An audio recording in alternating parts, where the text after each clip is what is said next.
Hello everybody and welcome back to the channel. Welcome back to a brand spanking new crafty simulations video. In today's video I bring to you, well, it's an aircraft that would laugh at you if you mentioned the word aerodynamics. It would kick the door down and go anywhere it pretty much wants. This is the brand spanking new Miltech / Blackbird simulations A1H Skyraider.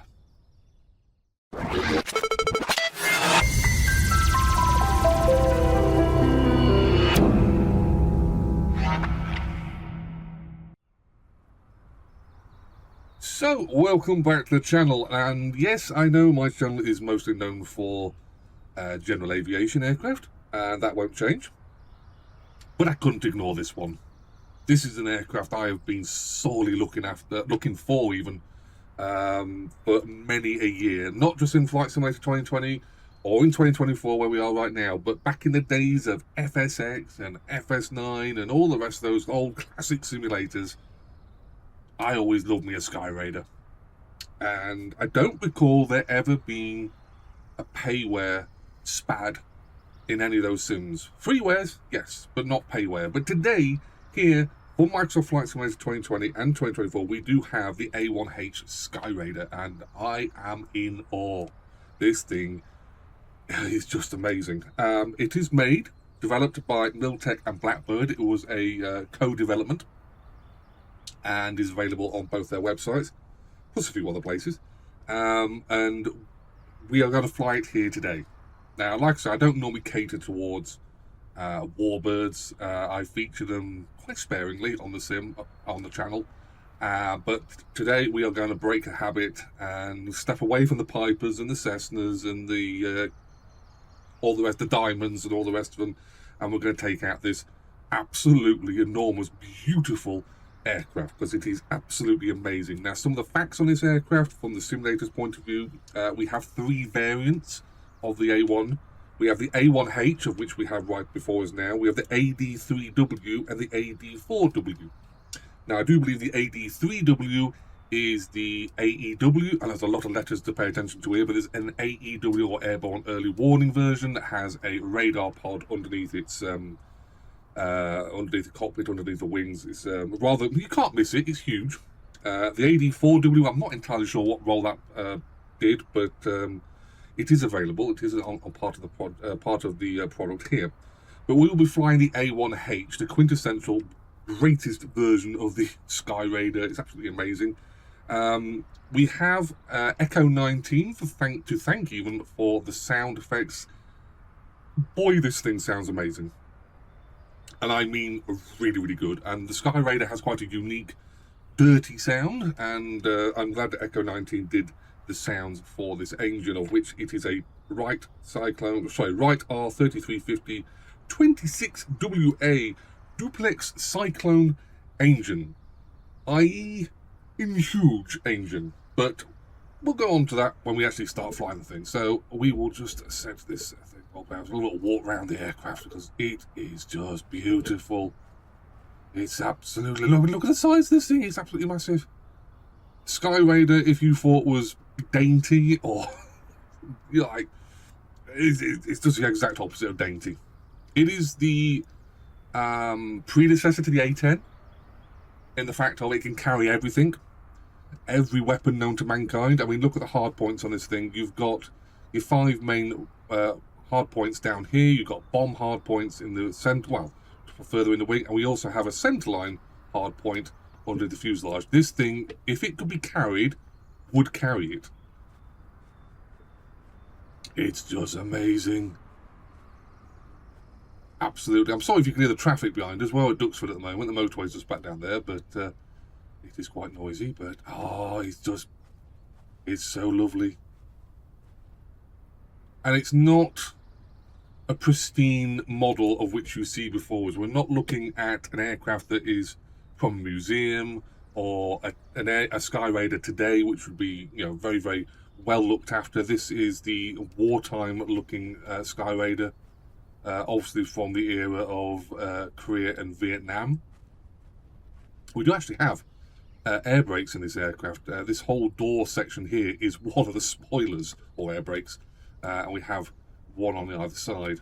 This aircraft was designed to be a dive bomber as well as a bringer of much pain. We do have the carrier arrestor hook down here. Yes, this version could be launched from American carriers. This one we're flying at the moment is part of the United States Air Force, I do believe.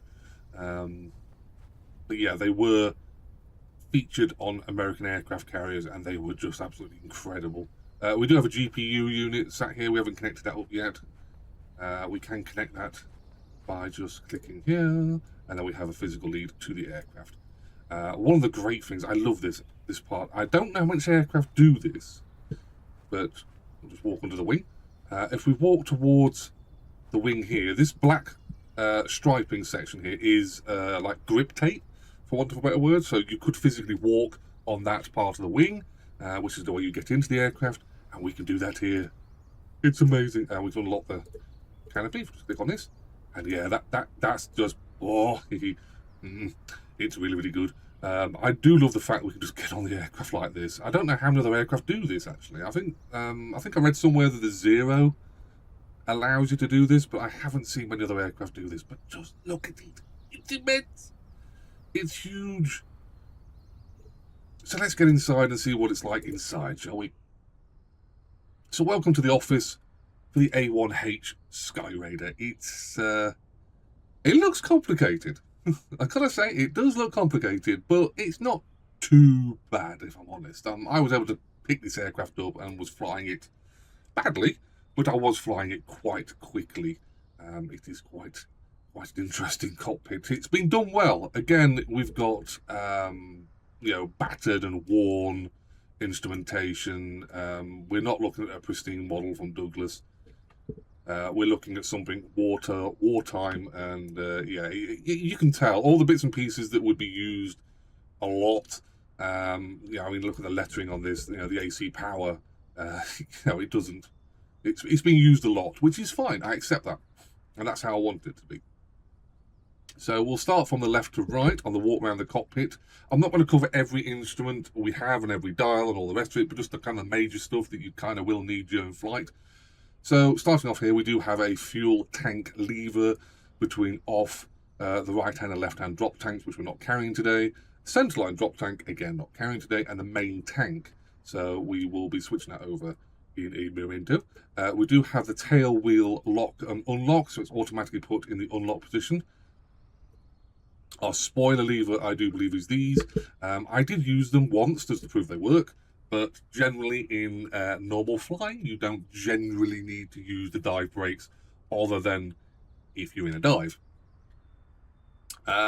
We have our throttle, propeller, and mixture levers, and we have a supercharger. I do believe that is a supercharger, or the blower part of the supercharger. We have a flap lever, which, even though it's indicating flaps up, is very much flaps are not up. That's because the aircraft is not powered at the moment. We have no hydraulics. We have down here, we have the opening and closing for the cowl flaps, I think it was, and something, I can't remember what that one is, but you need that for the startup. We have our carb and alternative air here. We have the oxygen system for the pilot. We will be keeping quite low today, so I think it's anything over like 10,000 feet, you probably need oxygen. Obviously, in today's flight, we'll be sticking quite low to the ground.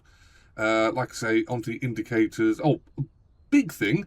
It took me a while to figure out where the canopy release lever is. Obviously, you can do it on the outside. That's not really much good when you're flying. But it's this one here. So you just click on that and the canopy will shut, and click on it again, the canopy will open. So it's dead simple. So always the thing with military aircraft is where the canopy lever is. Onto the instrumentation, like I said, this is the flap lever. You've got your mags down here. Moving on our indicators, we've got our radar altitude, a geometer or acceleration in G meter, accelerometer. I never get that word right. Manifold, airspeed in knots, RPM, altitude, artificial horizon, slip and turn, I think it is indicator. Compass, I haven't got a focused. How much we're going up and down. Our T's and P's on a multi-gauge down here. So we've got our oil, fuel, and air. I don't know which temperature that one is actually. I can't remember exactly. We do have the fuel quantity sitting here as well. Cylinder head temperature, very important in the Warbird. Center lower end of the console is our weapons page, weapons panel even. We do have deployable weapons. We can fit the entirety of the ordnance and simulate the weight of the ordnance onto this aircraft. I will show you that in a momento. We do have a radar system here. This does actually work. It only detects AI aircraft, does not detect multiplayer aircraft, something like that, but AI it does detect. Now, obviously, I don't fly with AI on, so that's not an issue. But if you wish, you can swap this out for a GTN 750 by clicking just here. If you click on it again, radar comes back that GTN 750 is down here, which is sort of useless because you can't see nothing. Click on it again, and it goes. Also, you have the gun sight. And if this gets in the way, you can just click on that. And I do generally fly without the gun sight. It's, you know, would need the gun sight because you do have some honking great big cannons there. But yeah, we're flying Flight Simulator. We haven't got weapons. It's not DCS. We do have a fuse panel section down here, which is not clickable, I'm afraid. So all those that love fuse panels that actually work, not today, I'm afraid. Moving down the right-hand side, we do have our electrics section. So we have our battery switch, our AC power, AC gen field, starting system for the engine. It's a very unique way of starting this aircraft up. It's quite simple, but can be a bit of a handful. We go further down, we have our lighting for instrumentation and our external lighting down the side here. We do have a rudimentary, and I do mean rudimentary, autopilot. It's not like, you know, a navigation hold and all that kind of stuff we're used to with aircraft today, but it does have an altitude hold and a course hold, I do believe. I haven't used it, haven't flown the aircraft that long to warrant it. Master radio switch is here. And then moving on to our TACAN, I do believe. Yeah, I think this is our TACAN, not 100%. Again, not really going to be operating today because we're going to be not using, not TACAN, sorry, but the transponder even. So we won't be using that today. Anyway, so moving on to the weapons page. If you click on this little drawer here, you open up the maps. Now, obviously, there's no power at the moment, which is slightly weird because I thought that would be on. I'm going to have to look at that, and hopefully when the power comes on, maybe the map comes up, because there's a moving map on this aircraft. I'll do that again when we get started up. So, anyway, where are we today? Well, like I said, we are currently sat at Imperial War Museum, Duxford. It is the freeware variant of the scenery, which seems to be very quiet today. Reminds me, I really must get the scenery with all the crowd line and all that kind of stuff, and the other aircraft parked up. But anyway, yes, this is the flightsim.to version of Imperial War Museum Duxford, and has catered to Skyraiders before in the past at air shows, especially rather famous incident, the unlucky incident of the Skyraider that met the Mustang quite a few years ago now, unfortunately at one of the air shows. I believe everyone was all right, but the Mustang was, unfortunately, it crashed. The SPAD flew round and landed. It didn't really, you know, it had damage, but that just shows you this aircraft is incredible for absorbing damage and carrying on. But anyway, we're not going to talk about that too much because that's the negative. Today we're going to be flying a display in the Skyraider.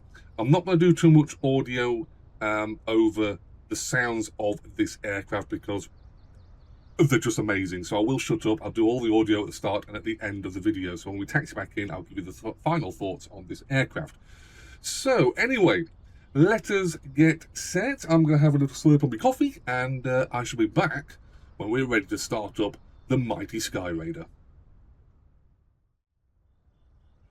So, welcome back to the cockpit of the A1H, and we are going to hopefully start this thing up. I will, like I say, go for the weapons. I've just tested it off camera. It is because the battery isn't connected to the aircraft. Once that is, you can switch over to the maps. I'm probably going to basically do another video showing the weapons because there is a simply put boatload of weapons you can put on this aircraft. So I'll probably do a little snippet for that. So if you're interested in the weapon side of it, it's not that important in the aircraft because obviously this is not DCS, for instance, but you can deploy the weapons and you can obviously set them up. I'm probably going to do, like I say, another video for that. So apologies if you were looking forward to listening to me prattle on about weapons, but we are going to kind of sidestep that one for the time being. Anyway, let's get this aircraft up and running. So first and foremost, we do want to be on the main tank. We do need our fuel pump to be turned on. We need throttle out the way. We need cowl flaps open. That one open. Close the throttle again. The mixture is cockpit is set. Mixture is set and checked. Dive brakes not required. Oxygen system would be turned on, but we're not needing that. We're going to be staying quite low today. So we are going to engage the external power. You do get some good noises in this aircraft, I can tell you that for now. Right, so we're now going to switch on the battery for the aircraft. Now that's just the battery. We do have the ability to put the battery and generator on once the engine is started. So, starting this aircraft, just make sure.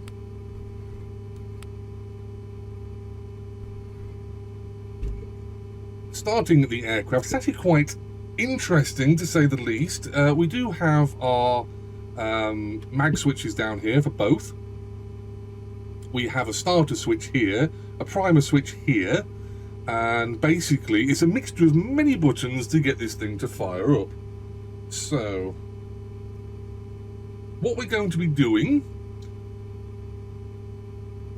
mags are confirmed as off. We will press the starter and this will start spinning slowly the propeller, and we will count 16 rotations, 16 blades across the center here. Once we get to 16, mags go on.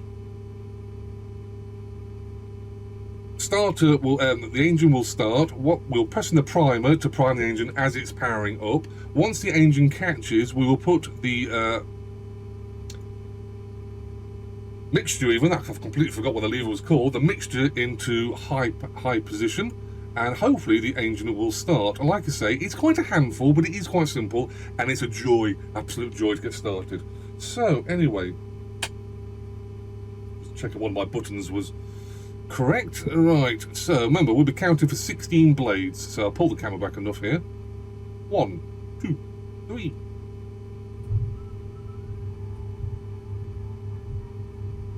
10, 11, 12, 13, 14, 15, 16, mags on, power.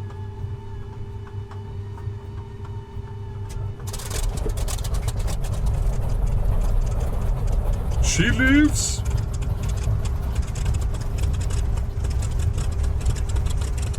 Just listen.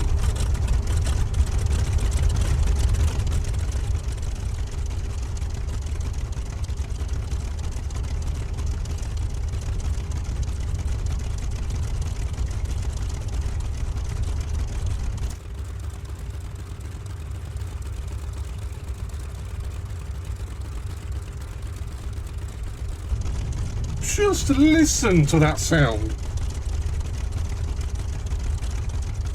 It's like the god of thunder, honestly. Right, AC power is now going over to internal. Battery switch is now going to and generator.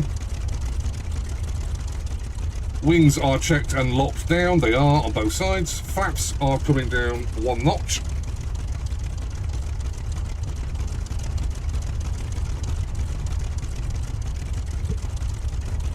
Master radio switch is on. External lights are on.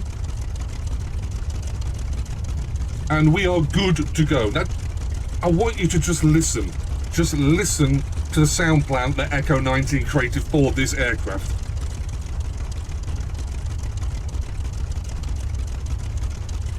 It is such a dirty sound. Right, so I'm going to shut up now on the old voice front, because let's face it, you want to listen to the aircraft and not me. So yes, I will join you on the other side of this display flight. And let's see what the SPAD can do.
So that is a display flight in the A1H Skyraider.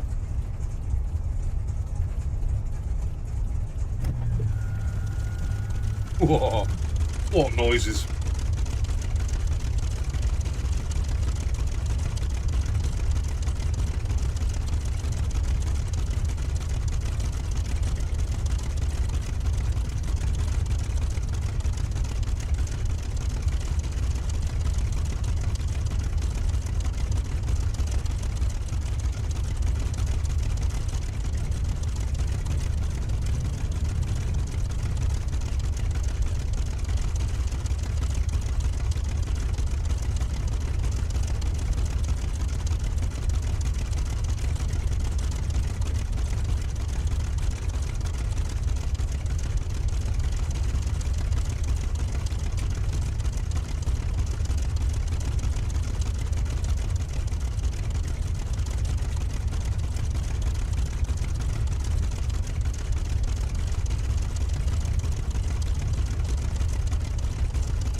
And so, for all those that are wondering if the wings actually fold on this thing, and how to do it, yes they do, and you do it by this.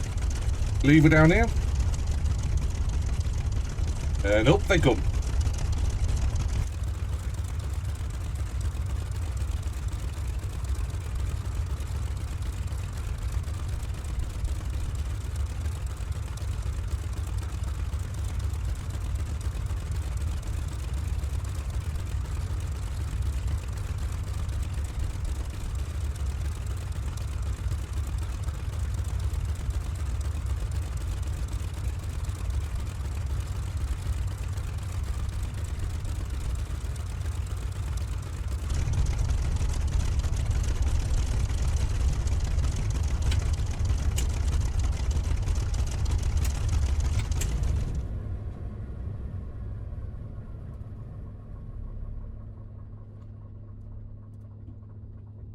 Oh, peace and quiet.